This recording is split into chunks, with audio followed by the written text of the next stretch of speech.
me welcome Candace to the stage.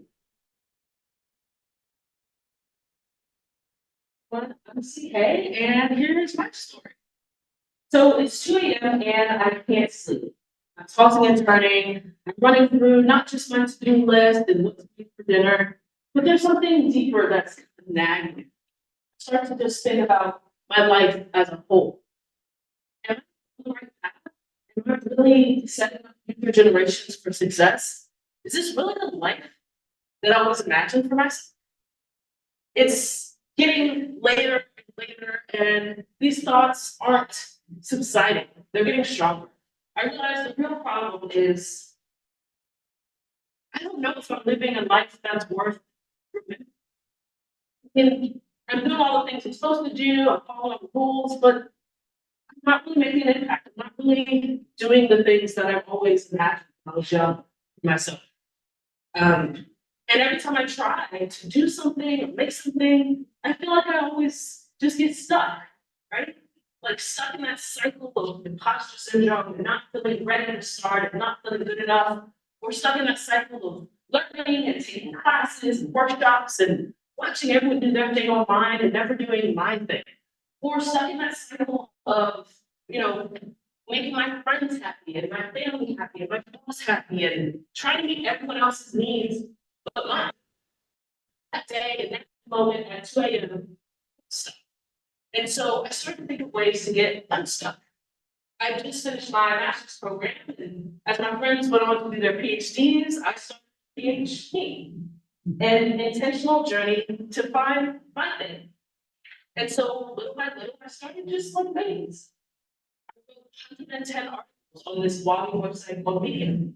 I taught workshops. I read research papers and then reached out to the authors and started helping them with their research. I built apps and games and met people and moved to a new part of town. And a year later, things felt different in my life. I heard the saying one time that you can't manage what you can't measure. And I took that quite literally. I mean, this is a PhD after all, right? We gotta have metrics, it's gotta be official. So every day I gave myself a score 10 on a bunch of things: productivity, creativity, social connection. And what was interesting was there was one metric above all that was highly correlated with joy. It was sense of accomplishment.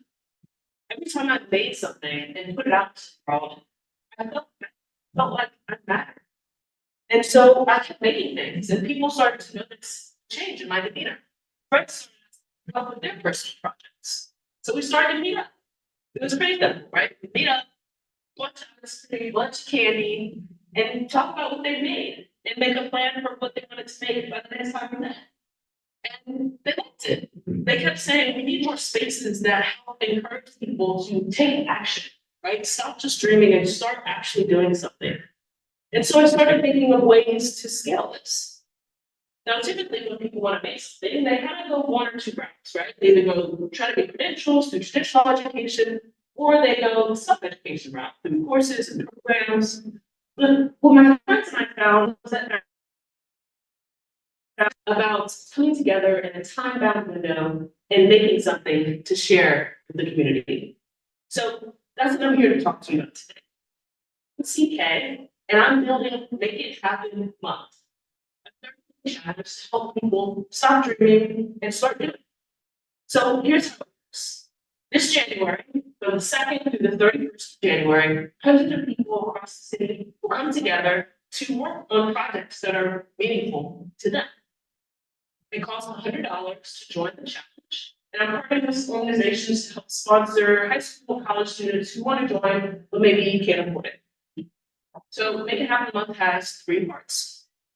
First, each day, members will get a video from someone locally in Charlotte or this area to talk about something they made. These are artists, chefs, or creatives, or entrepreneurs. And they share not only what they're doing, but practical advice for others.